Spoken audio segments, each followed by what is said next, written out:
Zac Blair enjoying a very, very successful PGA Tour rookie campaign. Zac, welcome to BYU Sports Nation. Yeah, thanks for having me. Okay, so let's start with the simple things, and it's not simple at all, really. What did you have to go through to make it to the PGA Tour? Yeah, it was kind of a weird process for me. I got done with my college golf, and I went to Q school and made it all the way from pre-qualifying to final stage, but didn't have a great showing at final stage, finished like 65th or 70th. And the top 40 guys get their cards. So I had kind of a limited status on the web.com tour last year and didn't get into really many events. So I went down and played the PGA Tour Latin America and played there kind of the first half of the year. And then was fortunate to get into one of the last few events on the web.com tour up in Canada. It was, there was like 7 or 8 events left, and played well up there and kind of reshuffled in for the rest of the year based on the money I made, and then made it to the playoffs and had a good run at the playoffs in that last event and got my tour card. What was that moment like when you realized I made it to the PGA Tour? It was awesome, really. It's kind of what I dreamed of growing up my whole life, was playing on the PGA Tour. So, when I had that good finish at that last event, it was kind of a really cool moment, I think, for me and my family to kind of know that, that's kind of what I had been dreaming of, and it actually happened, and pretty quick, too. So it was awesome. What was that first PGA tournament like for you, Zac? It was really cool teeing it up with, a lot of those guys you grow up watching on TV and stuff like that. So it was really neat. We had a good time. I had a good showing. I actually was in the final group on Sunday, that first event I ever played. So it was pretty kind of eye-opening. So it was fun. When you talk about the PGA Tour Latin America, give us an idea of what that experience was like.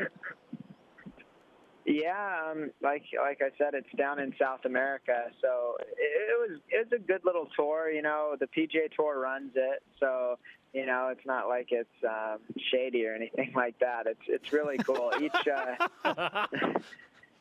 Each country basically is putting on like their national open. So you play really nice courses. They got pretty good fields down there. So I had a good time. It taught me how to travel and how to, manage my game in different places. So it was a good experience for me, I think. Zac Blair, PGA Tour rookie, former BYU golf standout on BYU Sports Nation. You mentioned being in the final group in your first tournament, Zac. I believe you were paired with Tiger Woods, were you not? That was like 2 weeks ago. Okay, that was at the Memorial. That was at the Memorial. Okay. Yeah. Are you starstruck at any point, or are you just kind of like in the zone? I was really excited when that happened. We'd kind of been watching the leaderboard a little bit that Friday at the Memorial and saw that there was a definite possibility that we were going to play with them. And then when it actually happened and we got our tee times, I was pretty pumped because he's always been my favorite golfer and everything like that. So it was really exciting to play with him. And, definitely, I hit balls next to him on the range and was like, wow, this is actually happening. So, yeah, I think I was a little starstruck there for a little bit. But, once we teed it up and got going, he was really nice and everything like that. So it was a good experience. And unfortunately, he's struggling mightily. But didn't you outshoot him by like 15 strokes or something one day for the tournament? Yeah, that day I shot 70 and he shot 85 or something like that. So it wasn't his best day, but, he, like I said, he was great towards me. He was really nice and was never mean or anything like that, especially, with the day he was having. He could have been, not that friendly, but the whole time he was great. And, in your wildest, really cool. In your wildest dreams, did you ever imagine that scenario playing out? Not really, not like that. I always, I'd always dreamed of playing with him and beating him, but never really like that. So it was unfortunate to see him not play his best, but it was still an awesome experience with all the fans and, with him being my golf idol and everything like that. As a wannabe basketball player my whole life, I can't imagine outscoring Michael Jordan by 25 in a pickup game or something. Zach, can you play golf for fun? Oh yeah, for sure. I do it every day. Besides when I'm playing in tournaments, I try to maybe take it a little more serious. But yeah, I definitely have fun doing it. I always play with my friends when I'm back home and stuff like that. So I enjoy it a lot. Can you mini golf, or is that too much? Yeah. My dad actually, when I was growing up, my dad owned Mulligan's Golf and Games and stuff like that. So we would mini golf a lot. Wait, so where you hone the game? Is that where you learned how to putt? Your dad owned Mulligan's? Yeah. Listen, I have a deep connection with Mulligan's because that was my respite after a stressful day in high school to go and hit golf balls at the lighted driving range at Mulligan's Golf Course. Yeah. So we grew up playing a lot of mini golf and hitting a lot of balls, under the lights on the range. So that's kind of how I grew up playing. I went through a lot of breakups at Mulligan's. I bet. Why so many breakups? Okay, that's another totally different topic. That's a question for another time. Let's focus on Zach. Hey, Zach, with two other former BYU Cougars on the tour, what's that like, and how much interaction do you have with Daniel Summerhays and Mike Weir? Yeah, we see each other, most every week, and they're both two guys that, I grew up looking up towards, I think. They've always been extremely nice and extremely helpful. And so when I made it out here, nothing really changed. They were always willing to help out if I needed anything, and they've been great role models, I think. You're at the Travelers Championship in Cromwell, Connecticut. What is the thing to do in Cromwell, Connecticut, other than play golf?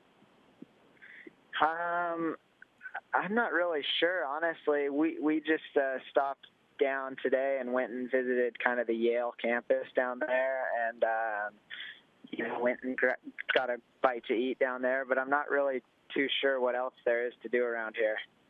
You'll have to let us know later. Yeah, neither am I. Yeah. When you're teeing off, and it's the PGA Tour, you have some big crowds at some of these tournaments, what are some of the BYU-friendly, most distracting things that you've heard yelled from the crowd? You hear the Royal Strong and True chant a lot. Oh, people that know you're a former Cougar. Nice. Yeah. You hear a lot of Go Cougars or Go BYU and stuff like that. You see a lot of Jimmer Fredette jerseys or T-shirts. Jimmer T-shirts, that's of course. Yeah, we saw a bunch of those at the Memorial. The group of guys came out and watched, so that was cool. But I think you get a lot of I think BYU fans travel pretty well, even on the golf course. So it's been nice to see some, fans out there. Go ahead, Jim. So if Spencer and I show up and you're playing, and you swing, and then it becomes okay to maybe cheer or say something. What kinds of things would you like people to say? Because there's always the get in the hole guy. No one likes that guy, right? But what do you want said if we showed up?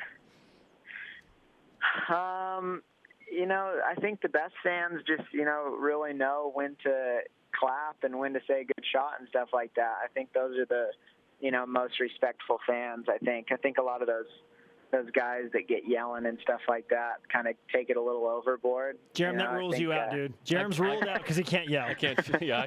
Dang it. So yeah, I think mostly just nice shot or good shot and stuff like that is pretty nice to hear. Zac Blair is with us on BYU Sports Nation on the PGA Tour at the Travelers Championship in Cromwell, Connecticut, getting ready for the tournament this weekend. Okay, Jerem asked this question recently to Daniel Summerhays, and I want to ask the same question to you, Zach. And that is, it's Sunday, and you're in contention. Let's say you're at least in the top 10, and every putt counts. What's going through your mind in those latter holes? Are you thinking about, just reading the green, the schematics of it all, or is the situation of, oh my goodness, this putt could be worth like $20,000? Does that ever cross your mind? Yeah, I think I'd be lying, if it hadn't crossed my mind a couple of times.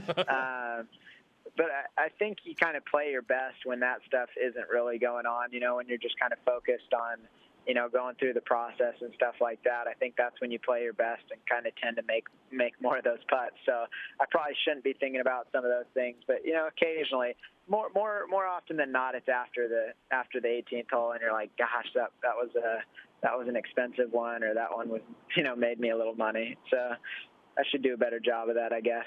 You just take yourself back to mulligans and you relax, right? Yeah, exactly. That's the key to it all. Zac, great to have you on the show. We wish you the best of luck this weekend at the Travelers Championship. We'll talk to you again soon. Okay, appreciate it. Thank you, guys.